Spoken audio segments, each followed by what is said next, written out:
End of the tunnel, you get a little crazy. I know how it is. Do you know the irony of this whole visit to Dallas? And we'll be back in another 3 weeks for something. Yeah, you're coming back for Ron Chapman, aren't you? Yeah. Yeah. The show hasn't been seen here for maybe 10 years. Yeah. Because the ABC affiliate didn't carry it. Like, I'm reintroducing a show that's been on the air 35 years everywhere but Dallas. Yeah. It's crazy. Wow. Yeah. It's all brand new. The real thing here. Okay. Oh, that's exciting, isn't it? Don't be nervous. Tense up, everybody. I did an interview with a college kid the other day. You know, hundreds of interviews. The first thing he said, "No, don't be nervous." I said, "No, I'll be all right." Do me one favor. Yeah. The amenities Boy. taken care of. Right. Are you rolling? I am. Okay. Well, Dick, after all this, let me congratulate you on being in Dallas and welcome you to Dallas. I have been in this business a long time too, maybe not quite as long as you, but I've been on the air over 20 years. Wow. Yeah, and doing essentially the same thing. And here you are in your 35th year with American Bandstand, now New American Bandstand. And so I think it's kind of wonderful that a couple of, I don't mind being called a veteran, do you? Old timers, pioneers. Right. Be careful of that. Let me stop you. Sorry. Right. Okay, I'm rolling. Dick, do you object when people call you a veteran in the business? No, what that means is you've been at it a long time. This is my 41st year in broadcasting, believe it or not. And I love every minute of it. And you started when you were... 17. I'll be 58 shortly, so add that all up. As bad as my math is, that's 41 years. Why do you think that you have been able to hang in with this, essentially the same format, all these years and make it work? You know, the New American Bandstand, that's a funny title to me because the show is 35 years old. It's been in the Start over. It's catching. The Guinness Book of Records. We had a whole show of that stuff. All right, here we go. The New American Bandstand it's amusing to me because here we are, a week or so ago, they put it in the Guinness Book of Records as the longest running variety show on television. Hasn't been on in Dallas for years. It is now, thank goodness. But it's a timeless format. If you look at it on a Saturday, you will see exactly what's going on in the 80s. If you watched 30 years ago, you would have seen the Eisenhower period. It's very much of today.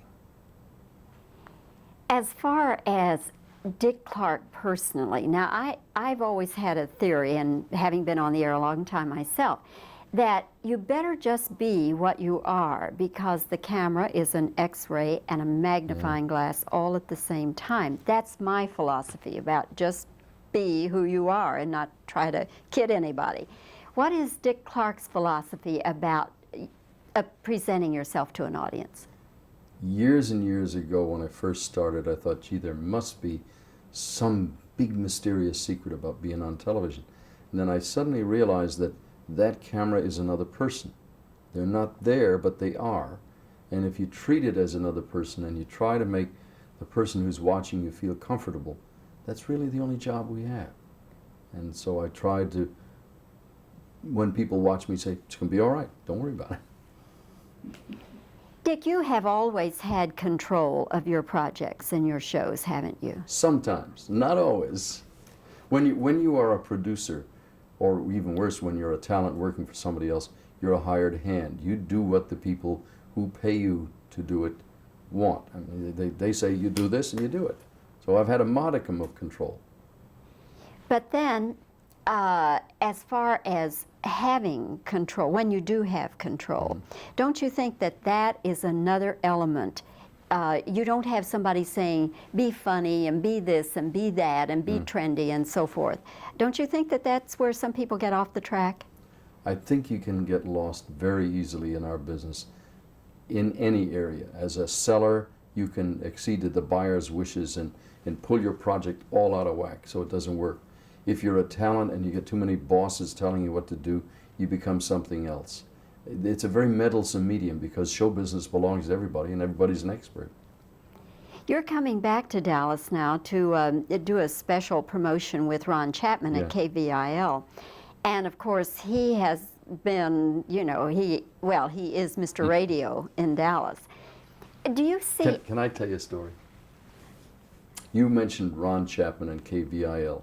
100 years ago, when I was but a boy and I was here, I looked around and there was a little tiny FM station for sale here.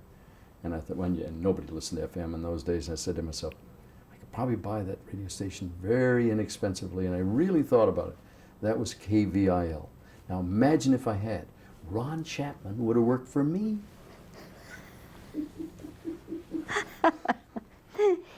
Do you see any parallels as far as the way Ron Chapman has lasted in Dallas and you have lasted throughout the U.S.? You know, as long as I've been with American Bandstand, they've always laughingly called me America's oldest living teenager. I don't think it has anything to do with your chronological age. Guys like Ron Chapman and me stay in tune with what's going on, and you don't have to be an old person or a young person to do it. I saw a wonderful sign the other day in the Detroit airport. It said, youth is not a time of life, it's a state of mind. And that's an important thing to remember. The new American Bandstand, you have brought some new elements into it now. Was that your idea? Did you feel that you had to, if it's new, you had to have some new elements? We christened American Bandstand the new American Bandstand this year for a real easy reason. After all of these years on the network, we're now on in an independent situation on a lot of different stations, some of which are network affiliates. Here in Dallas, it's an independent station. And when you looked at it in the listings, if it said American Bandstand, I didn't want anybody to think it was a rerun. So we have a new set, we have a new theme, we've got comedy elements, but it's very, very familiar to anybody who's ever seen it. Let me give you a line. I don't know what your question will be. It just occurred to me. One of the most frustrating things about not having American Bandstand on in Dallas was when we first went on the air, way back in 1957 on the network, and people here first saw it. Where did all the phone calls come from? Dallas and Houston, the two biggest cities in Texas, overwhelmed us with love. And I said, I don't understand it. I don't know why. And then to be blocked out for a while is very aggravating. Did you ever get a handle on that? Why? I don't know, because in those days we were coming from Philadelphia. It was the epitome of the answer, why would anybody want to watch kids dancing to records from Philadelphia? If they loved us in Dallas and they loved us in Houston, it had to work everywhere. That was the first sign we knew that show was going to stay on. Dick, if we can go back to some of the wonderful artists you've had on your program through the years, does anyone come to mind when I ask you, you looked at a certain person and you thought that person will never make it and they just went to the ceiling? The closest I ever came to that was when we first played a record that a friend of mine brought me from England. We have Rate a Record. We still have Rate a Record. This is where the kids say, I like the beat and it's easy to dance to. And we played this song and the kids didn't, they gave it like a 73, which is barely passing. And I showed them a picture of the group and they said, oh, that's silly. This was a group called the Beatles. And the song was She Loves You. Whatever happened to them? And then did you ever look at someone you thought was just dynamite and they made one record and we never heard from them again? In all honesty, I've been asked that question. I can't think of anybody because I'm not essentially a negative thinker in terms of will they succeed or not. I look and I study the audience reaction. I'll give you a better answer. The very first time I ever saw Madonna, first time I ever saw Huey Lewis and the News, and Cyndi Lauper, they appeared on American Bandstand. I said, each one of these people is special, they're going to be big, and they were. Yeah, okay. All right. One last question. I suppose the newest thing that's hit the music business in recent years is MTV. Mm-hmm. And the impact that it has had not only on television but the music industry. What is going to be the next big breakthrough? I don't know. If I knew, I'd do it. There's a bite. I don't know. Now I'll give you a better answer. No, that's... Because that's a punchline, I think. There really isn't anything. I can tell you that dance music is very big. Jazz is getting a lot of attention. But I don't know exactly what the new artist is going to be or what the new trend is. We're in that moment in time, and it happens all the time, where you just don't know where it's going to go right now. The other answer is better. I I love, he does what I do. I sit there and edit in my head Yeah. as we're going along. Okay, I do have one other question I want to ask you.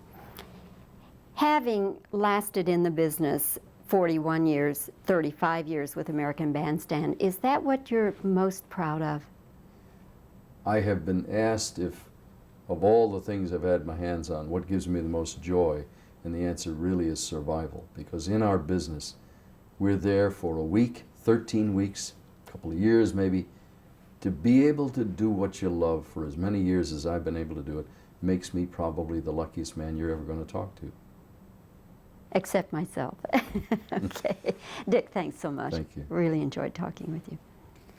Quick And nod. I'm telling you various and sundry things about But the that's longevity the of my career. Now I'll ask you a question, and you're going to agree. No, he's, okay, all right. I'm rolling. You know, so often I have to do this part of it without the person being there. I mean, once we get the established two-shot, but the reactions. And I work a lot in LA and New York and different places on film junkets. And they all just get hysterical because most people want somebody, most people want somebody that they can look at. And I say, no, I talk to drapes and doorknobs every day of my life. I do really better if nobody is there. I did a radio interview the other day, and they said, we're real sorry the guy's not here. And I said, don't worry, I'm going to give you all the answers. And I did. I said, And no questions, there were just all upfront answers. I mean, how could you ask me that? I've been standing there for hours. Ba-da-ba-da-ba-da. I said, all he's got to do is say to me, what are you doing here? They loved it. Yeah. And I rolled another 30 seconds. Okay. another 30 seconds. Okay. And so anyway, at the mall tonight, you'll pick some We're gonna dancers, pick, yeah, three. three couples. Three couples, yeah. Yeah, and they'll definitely be on American Bandstand. No, no. They are in contention. We hope we find one. Yeah. Okay. We'll tape them all, Uh huh. and And then you'll select one couple. select 6 nationally at least, if not 8. Uh-huh. Fly them out there, and Yeah. the audience will vote. Yeah. There'll be about 1 million calls. Wow. Every year there's at least 1 million. And they win 2 cars. Now, do you want to go around the other way? It's just exactly like. We got 2 shot here. Okay. Dick talks and I listen. I talk. Are you rolling? Yes. I'm rolling. Oh, well, the story is like that. And using hand Tell me movements some about people you have coming up on shows. coming up. Yeah. I don't know. Oh, I've got a list. You know what? You probably wouldn't recognize Bobbie, it. is that your purse up there? It's her purse. Let me get it. Yeah. Okay.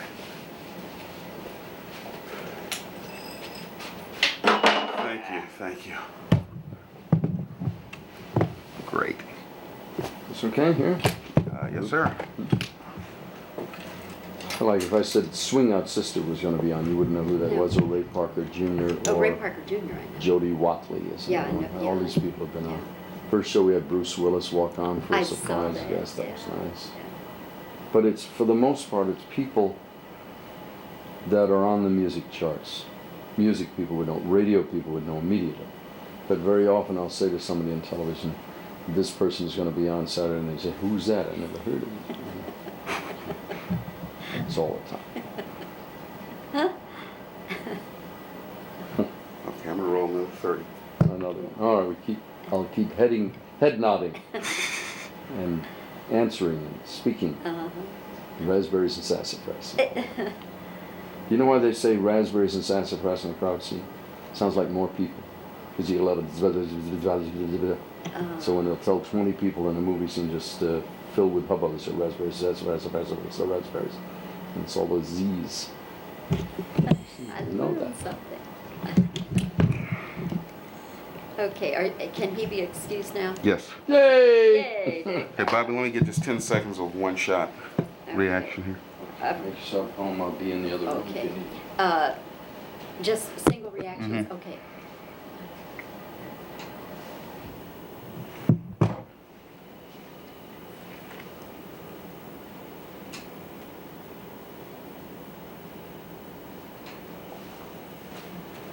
Okay, you ready to do your reverses? All right. Okay. Do- I'm rolling. Dick, as far as presenting yourself to an audience, what is your philosophy about that?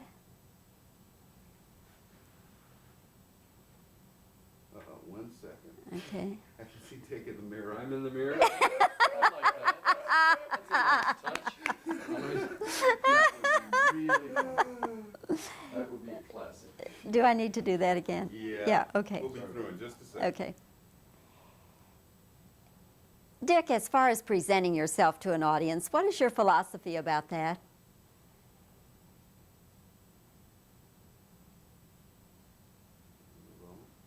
When you come to Dallas, are there any special memories you have? Let me start over. Do you have any special memories of Dallas?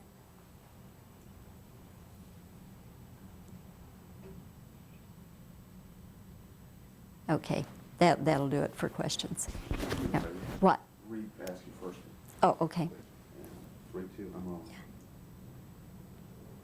Dick, as far as presenting yourself to an audience, do you have any particular philosophy about that?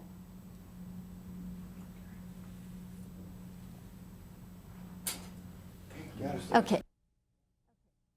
All my time throughout my youth and my teen years and my college years could have something in it for me, but at the present time I don't feel that way, and I don't feel that it understands me. I don't feel that it's making any attempt to do so. In fact, if anything, I think it's trying to distance itself more and more from the concerns of the people it was created to serve, if you will. Is it possible to accept part of the doctrine and reject the rest? Yeah. You know what I mean? Can you still be a devout Catholic in most other senses and appreciate some of the teachings while rejecting the portion on reproductive doctrine, or do you have to take all? I mean, can you separate it like that? I don't really think that you can, because that is such a fundamental part of people's lives. That's like saying, I accept the fact that you absolutely hate me, but I like the fact that you want to steal my car. I mean, it doesn't make any sense, you know. If the church cannot grasp the very delicate issues of family and intimate relations, then I really don't think that it's going to do anyone any good to choose to go to attend the ceremonies. And I think I know some people do that, yes, but I don't think I could. I know I can't. It's just, I would want to feel that my church and I had a meeting of the minds. We agreed on things that were important to me, and that I could feel comfortable keeping its laws. At the present time, I feel more comfortable breaking its laws than I do keeping them, and that's not the way it was intended to be. So no, I don't. Do you go to church anymore? Yeah, we do occasionally. But